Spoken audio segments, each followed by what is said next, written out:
Happy Thanksgiving, everybody. Welcome into the SFS channel. In today's episode, I'm dropping some last-minute wide receiver tiers and rankings for Week 12 fantasy football. Of course, today we have got not one, not two, but three football games to enjoy, watch with our families, stuff ourselves to the absolute, breaking point with food, and have ourselves a really, really good time. So I hope you guys are chilling with the people you love, having a great time this week and this weekend. It's an excellent week of football. I can't wait to get it started, and let's dive right on into my first tier here for Week 12 at the wide receiver position. We'll be breaking down my top 30 in today's episode. All right, here we go, you guys. As I stated in the intro of today's episode, happy Thanksgiving. I'm incredibly thankful for every single one of you guys that have subscribed to the channel here and that have been a part of our fantasy journey here in 2022 or years prior. I appreciate the heck out of all of you. So as I always do here, I'm going to try and be very efficient for today's Thanksgiving episode. You guys have got more important stuff to do, so I appreciate you taking the time to watch this episode, but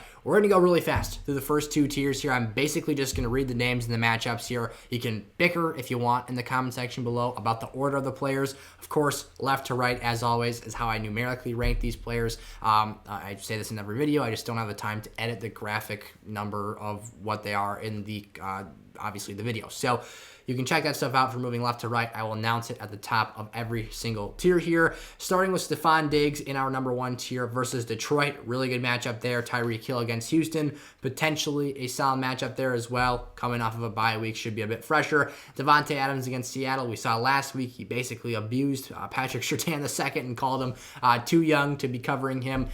The Seattle secondaries played very well, but I don't expect them to do a number on Devontae Adams. And then Justin Jefferson against New England. I'm not overbuying into last week's performance. I'm not freaking out because of his minimal production against Dallas. This is more so a Bill Belichick thing. He's going to make Kirk Cousins play left-handed, and for Kirk Cousins, that means little to no Justin Jefferson. So I'm expecting, especially for a guy who, entered into last week as a game-time decision as well, that might make things a little bit easier here despite hopeful progressions in his health. So with that said, let's dive into the next tier here. Here we go, diving into the wide receivers 5 through 9 for this week, starting with D-Hop against the Chargers. It sounds like Kyler Murray's going to play this week. Sounds like he's going to be good to go and out there. That's obviously a boost for Hopkins in the overall vertical passing game in this offense. CeeDee Lamb against the Giants this week, a Thanksgiving Day matchup. Exciting stuff. Hopefully he bounces back here, has a bit more fantasy involvement. He made a really nice sideline grab against the Vikings last week before halftime, setting up the Brett Maher 60-yard field goal. But obviously, we need some more volume here. We need a better game script if we're going to see the usage go to him frequently throughout this contest. A.J. Brown against the Packers, a large, fast, and physical wide receiver, could give their secondary some troubles, which is more so smaller, speedy corners.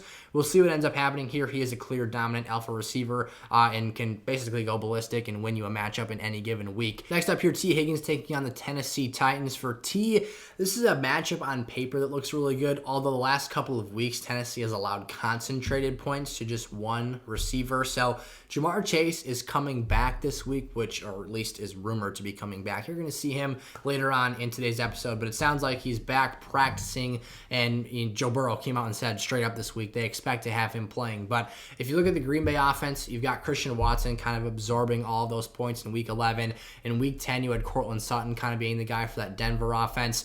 Not saying that those two offenses are comparable to Cincinnati here, so basically what I'm hoping for is more distributed production across everybody in that offense, whether it's Boyd, it's Chase, it's Higgins, it's maybe Mixon / P. Ryan, depending who's healthy and who's not.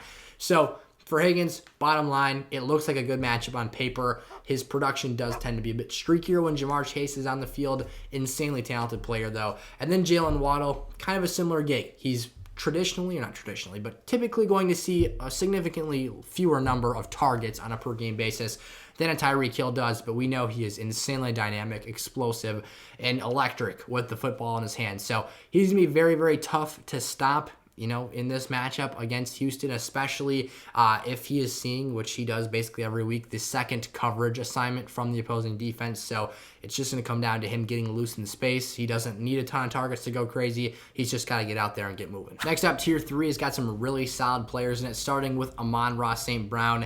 He has been soaking up the volume as of late. I feel best about his floor of anyone on this tier. Amon-Ra's had 8 or more targets in each of his last 4 games, so the last month stretch stretch here when he's been healthy, he's been very solid. Now, Buffalo has been getting exploited a little bit more than usual against the pass as of late because of injuries in their secondary. That could play big here for a guy like Amon-Ra St. Brown. And in this matchup, if Buffalo is scoring points, Detroit's going to be, having their hand forced to try and match and answer that production. And as a result, you could get some inflated numbers here. Next up here, Amari Cooper, my wide receiver 11 for this week. I really like Amari and what he brings to the table. The ceiling is fantastic every week. And the rest of the season, I love his outlook as well. This is a guy coming off of a 2-touchdown performance, having double-digit fantasy points, of course, and going north of 25 points scored in PPR formats. So love what we're seeing Amari do here. He's got Tampa Bay, a home matchup where he's been significantly better with the exception of last week, in a kind of neutral site in Detroit. Really, really cool stuff to see what he's doing right now. He's playing at a super high level. Mike Evans here of the Tampa Bay Buccaneers. On the other side of that matchup, he has got Cleveland and their defense this week. Look, the targets, the opportunity, the volume is there on a weekly basis for Mike Evans.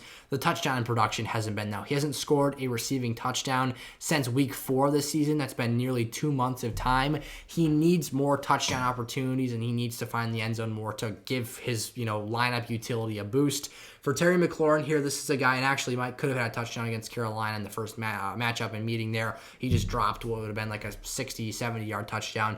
Terry McLaurin, one of the best matchups in fantasy this year, taking on the Atlanta Falcons. It's an elite matchup across the board. Taylor Heineke, we know he's better for Terry's stock than Carson Wentz was earlier this season. You're getting more ceiling from Taylor Heineke and the target type that he gives to Terry here. I love McLaurin's game. He's insanely underrated by the general public. So much he brings to the table from a physicality, route running, athleticism perspective. He literally checks every box, is so dang good at what he does. And again, this matchup presents an incredibly high ceiling for him. And then DK against Las Vegas coming off of a bye. Hopefully Geno Smith can bounce back here. DK, we haven't really had to talk about the knee a ton as of late, but hopefully it should be getting healthier and healthier as the weeks go on. Again, coming off of a rest week, a bye week here, and Geno hopefully bouncing back after a tough Munich, Germany game in week 10, where they had basically their, least flattering offensive showing of the season. All right, tier 4, wide receivers 15 to 18 here, starting with Deebo Samuel. We finally saw that one-touch scoring threat, athleticism, and explosiveness in week 11 in Mexico City. Loved that from Deebo. It was actually a rushing attempt on kind of an end-around type play. They ended up taking it down the left sideline for a touchdown. Super explosive, super physical. This is a player I've been waiting to see for a few weeks now. He's been relatively quiet, but against New Orleans this week, a banged-up secondary team that's been struggling on the defensive side of the ball, at least compared to their standard. I like the opportunity. Jamar Chase, baby, welcome back to the Tiers episode. I actually didn't have him in this, and then I posted a video this morning that I recorded, I'm recording this on Wednesday. I posted a video on Wednesday morning that I recorded Tuesday night to later go back and look at additional practice reports from Cincinnati and see that Jamar was limited and expected to practice throughout the week. Lo and behold, Joe Burrow comes out Wednesday morning and says, yes, in fact, Jamar Chase, they expect him to play in this week's game. So, bombshell. That's a week sooner than I thought, and I was being very optimistic, I thought, with my timeline for him. I hope and just pray that this guy is healthy and ready to go and not risking re-injury, because they're fine with just T. Higgins and Tyler Boyd for one more week here. I think they can, afford a loss or, grit out a win, if so be it, against the Tennessee Titans. But man, would it be fun to see Jamar Chase out there. He's low in the rankings this week, not because of matchup, but I do expect a cautious approach. That's just what seems smart and intelligent from a training staff perspective to me. So hopefully Jamar goes out there and makes some plays, but health first is really what I care about, because I'd rather have Jamar Chase for the rest of the season than just week 12 and then he's gone for the rest of the year. Gabe Davis here, wide receiver 17 for this week, taking on the Detroit Lions. It is a great upside matchup. We all know the drill by now with Gabe Davis. It's boom or bust this week. I'm leaning towards boom because I like the matchup more than usual. Hopefully that circumstance comes to play here. And then Keenan Allen looked healthy. He's my wide receiver 18. Seems a bit low. He's playing Arizona this week. But again, looked very good against Kansas City. Actually made some vertical plays. Had some really good classic, shades of Keenan Allen type moments in that matchup. And Mike Williams re-injured his ankle. So if he's he's not available, you're going to have more targets to go around. And if Keenan's snap count percentage grows from the 68% he had in week 11, you should see more opportunities in this week's matchup. Tier 5 now, my wide receivers 19 through 23, starting off with Chris Olave. Now, this is a tough matchup. He's got San Fran this week, a defense that can really get after you. So overall, as a dependent player, Olave is going to need the top down to be very, very buttoned up for this game. You're going to need the Saints offense as a whole, Andy Dalton throughout the offensive line. He's got to get protection. He's got to have the opportunity to separate downfield. There's a lot that has to happen for Olave to do the things that I think he can do in this matchup and potentially host a ceiling. But there is some, significant bust potential in this game. And I'm not going to, beat around the bush here. There is some risk, but I do think that there is the opportunity, of course, as always, with such a talented and skilled route runner for Olave to be a top 24 wide receiver this week. Tyler Lockett, I love his matchup against the Las Vegas Raiders this week. We've seen players and teams have success throwing the football on this defense. Tyler's been a really good deep threat this year. He's also been an above average possession receiver, or I shouldn't say above average. We all know he is that. He has been better than his typical numbers in his career, or at least the usage I feel he is having this year has been greater as an intermediate threat than we've seen with Russell Wilson. He was almost more of an always boom or bust player with Russ's Seahawks versus with Geno. He's not afraid to take a 10-yard curl route and sit down after the catch and just kind of soak up that yardage. So I do feel that his floor is a bit better. That is, of course, always a plus here if you're going to get some points as opposed to nothing out of Lockett. Love to see that. And obviously, he still possesses that game-breaking vertical ability as well. For Chris Godwin here against Cleveland, he just scored his first touchdown of the season pre-bye week. So obviously, that comes as a big boost to fantasy managers. You're hoping to see much of the same. His target volume has been nuts since returning from his hamstring strain, which he suffered early in the season. Obviously, like I said with Mike Evans, the numbers have been there from an opportunity standpoint. We just got to convert and cash in on those a bit more. Next up here, we've got Christian Kirk against Baltimore. This could be a game where if you see Baltimore scoring and scoring with ease against Jacksonville's defense, which struggles at times, you could see Jacksonville turn around and have to push the ball a little bit more on their end, and that could benefit Christian Kirk here. The Baltimore defense has been playing very well, though, especially against the pass, which was a very bad unit for them last season. Again, last week the weather conditions were a bit odd, so the minimal production we had comes with a bit of context in terms of, it was also Baker Mayfield and he stinks, but it's kind of a weird middle ground of gray area for Christian Kirk in this matchup. Basically, what you're hoping for is that those high red zone target numbers, which he's had throughout the season, and overall target numbers out of the slot prevail through this matchup. Finally, for this tier, Michael Pittman of the Indianapolis Colts has Pittsburgh, a depleted secondary, and as I've talked through with Jonathan Taylor in the running backs episode, I feel a lot better about this Colts offense right now than I did even a couple of weeks ago. I think that, they might not have gotten more offensively creative. They may not be a bit more innovative with their play calling, but what they are doing is calling more sophisticated concepts. They are calling offensive plays that just make sense for the situations they're in offensively. And I don't feel like they're trying to do too much. And that's a big thing here. I don't think that Jeff Saturday is this innovative, awesome, elite offensive mind. What I do think, is that he is playing good enough situational football and situational play calling that they're getting these guys the reps and opportunities they need to make plays in critical spots of the game. That's how they ended up winning their first matchup and then coming and taking Philadelphia to the wire. So there you go. Let's dive into wide receiver tier 6. All right, let's kick off this tier with Brandon Ayuk, who continues his hot streak somehow. The man managed 2 receptions and scores 2 touchdowns. He is really, really fun to watch, and I'm surprised, honestly, that he continues to score the way that he is. It is, you have to, admit, it is quite lucky that you get in the end zone twice on 2 catches for 20 some odd yards. So excited for Ayuk. I've got some shares of him in Dynasty, so that's always fun. But in terms of redraft, you would like to see more volume and more opportunities. He's been getting those. They did swing a little bit towards Debo this past week, though.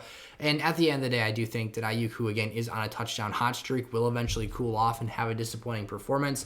This week, though, against New Orleans, again, it's a beat-up secondary. They've been without Marshawn Lattimore consistently this season. I'm not sure if he'll be playing yet this week or not, but again, Ayuk very capable of especially exploiting a number 2 corner for this team, and Jimmy G's been a really high-level ball distributor.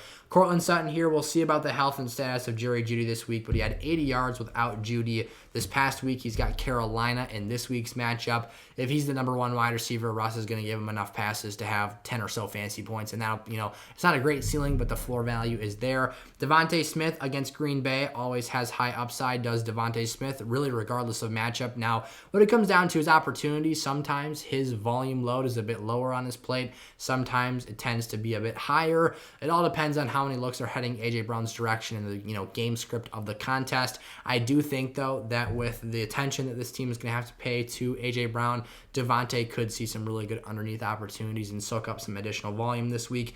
And then Christian Watson, simply and solely an upside play here. He has not been, aside from the Week 10 matchup against Dallas, a super high yardage producer. He has been, since his immediate flash breakout in that game, he didn't really do too much yardage-wise against Tennessee, but he's been a red zone weapon. He's been a touchdown magnet. He has 5 touchdowns in a 2-week span here of NFL game action, 3 touchdowns against Dallas, 2 against Tennessee, and that gives you really, really good ceiling upside and potential here. So what you're hoping as a fantasy manager is Aaron continues to give him opportunities in the red zone, throw him deep passes down the field, and if he converts on one of those opportunities per game, he definitely has some lineup value here. I'm definitely starting him this week as a high upside flex in a lot of leagues. Good old JP, Josh Palmer, kicks off the last tier here, our wide receivers 28 through 30.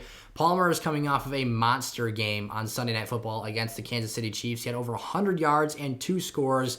Really looked good out there. We know he's a talented player. He just needs the opportunities, and the opportunities could be here yet another week with Mike Williams, again, being a bit more dinged up after re-rolling his ankle against Kansas City. Next up, Jacoby Myers here, my wide receiver 29 for this week. Jacoby is not necessarily the highest ceiling player, nor is his floor nearly as good as I thought it would be heading into this season.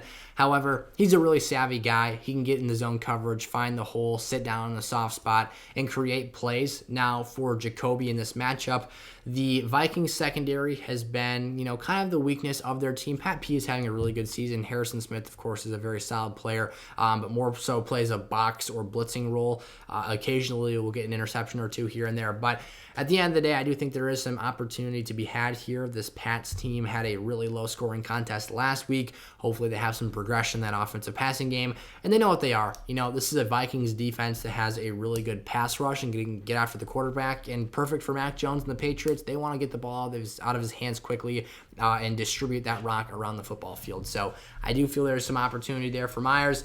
And then Tyler Boyd here, number 30, against Tennessee Titans this week. So basically, for Tyler, you've got yourself a high-end wide receiver 3 for this week. Again, a little bit cautious on Jamar Chase's overall involvement and role in this offense game 1 back here. And we all know that Tyler is a very talented wide receiver. He used to be the wide receiver 1 for this team. It was a very short stint in time, but he has filled that role at points in time throughout his career. So again, if Jamar's in a pitch count, that means more upside and opportunity for Tyler in this matchup. Overall, though, he is probably a middle to lower end flex option for this week in those deeper formats. So as always, I appreciate you guys for stopping by, enjoying today's episode. And of course, as always, if you're new around here, smash that subscribe button, turn the bell on, and never miss a piece of content here from the SFS channel. One more time, you guys, happy Thanksgiving. I appreciate all of you. Super thankful for all you guys do for the channel and community. Hopefully you guys are able to spend some time with family here. Take a moment to just sit back and enjoy your guys' day. Again, football all day today, kicking off at noon. I'll have this video out early in the morning, so hopefully you guys can check that out before those games get started. Or as always, of course, we've got it out through the rest of the week as well. So check all that stuff out, you guys. I will see you in a future episode. I'm not sure what's going to be the next video here. I will be traveling after Thanksgiving. I'll be traveling on and after Thanksgiving, going back home. So it might be a while before the next episode comes out. Maybe you'll see some content on, maybe I'll stream on Sunday. I don't know what the case will be. I'll let you guys know, though, and I'll see you there. Peace out.